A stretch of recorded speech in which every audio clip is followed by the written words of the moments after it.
What up guys, Galis Fitness here. Today we're gonna talk about the 3-7 method, one of my favorite ways to train. I've trained with this method a lot, so I have a lot of experience that I can give you.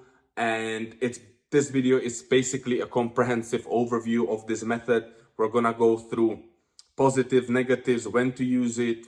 So let's get right to it. So what is 3-7 method? You do one set that's consisting of 5 mini sets, and it goes, you do 3 reps, 15-second break, 4 reps, 15-second break, and so on until you reach 7 reps, and that will conclude the whole one set.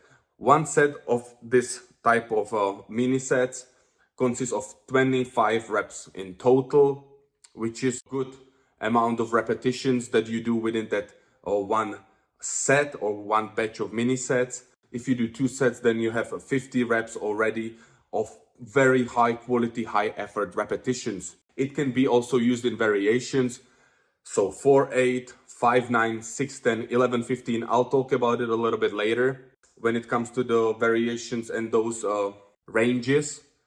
And you usually rest about 15 seconds between each mini set. I'm gonna talk about it later too. The benefits, it's great for building muscle.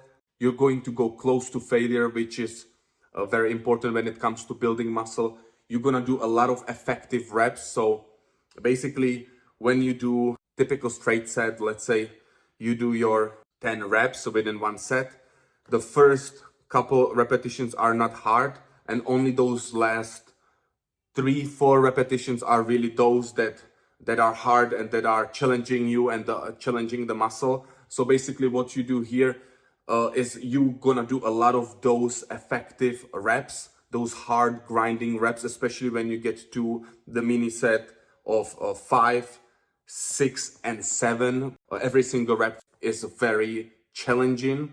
And another benefit is that the workouts are shorter because you rest less and you can finish the exercises quicker than if you did just straight sets. It's a new training style that you can implement and make your workouts less stale, and it can be used with all exercises if changed to a different rep range. I'm gonna talk about the rep ranges later, but that's a big benefit as well. Now, the negatives.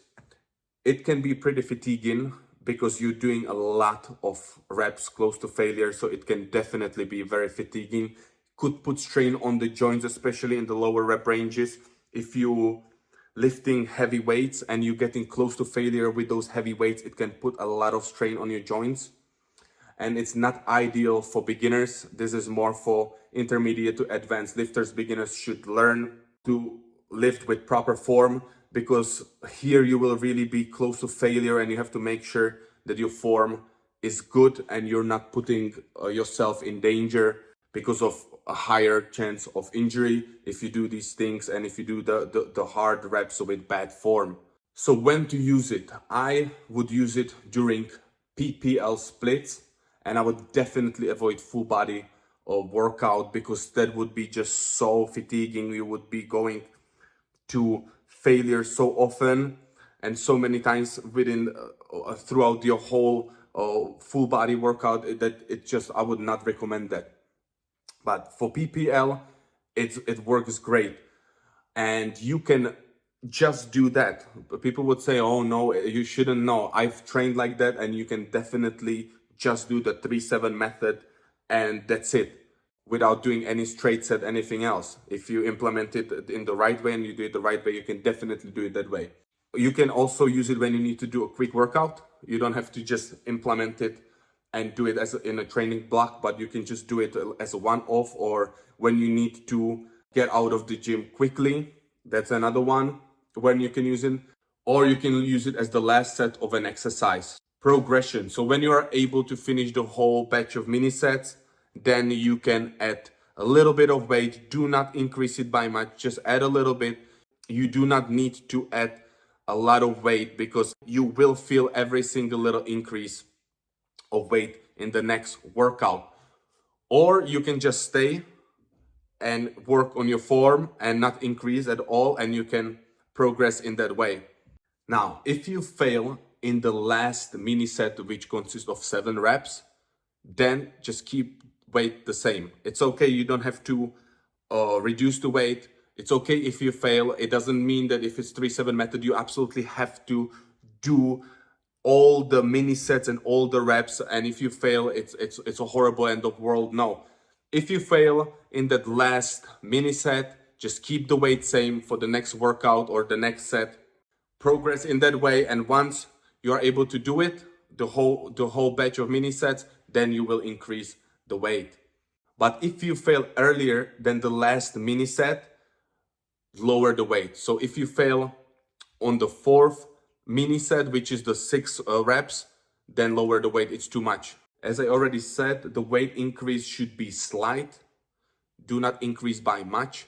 Another way you can progress is increasing the rep range. So from 3-7, you can do to 4-8, and then you can go to 5-9, but keep the weight the same. If you're going to progress with the rep ranges instead of weight, then keep the weight the same.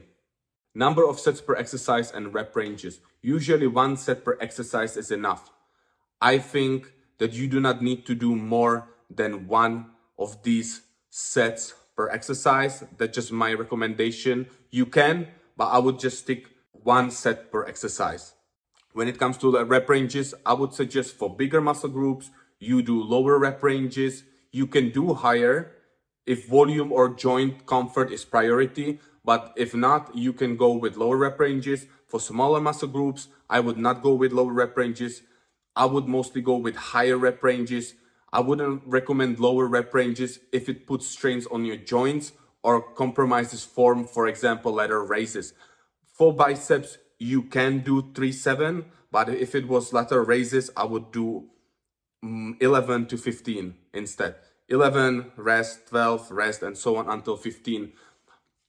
If you do not have any of these issues and you think you can do without any risk of injury or strain or sacrificing your form, and you can do 3-7, then go for it. But these are just my recommendations. All right, so recommendations, as I already said, don't sacrifice form for extra reps. You are doing a lot of high effort repetitions close to failure. So if you cannot keep your form, just stop the set, lower the weight. If you stop the set earlier than the last mini set, if you stopped it in the last mini set, then you will, then just next time you try to do more. If you're out of breath, you can increase break time by 5 to 10 seconds. So if after 15 seconds you are still catching your breath or you feel like you need a little bit extra time, then don't shy away from adding 5 to 10 seconds to your breaks. On squat, the break time should be at least 30 seconds, even sometimes I would say more. I would try to stick to 30 seconds because that's one of those exercises that really taxes your cardiac system as well. Track your progress, write it down so you know what you did before, you know when you failed or when you're not failed, if you need to increase break time, if you need to increase your weight or not. Avoid resting for too long between mini sets. Obviously, I said you can add time to your break, but do not rest too much or it will defeat the purpose of ranking up those high effort, close to failure reps. So I would say I said everything. Hopefully it was informative, and see you next time.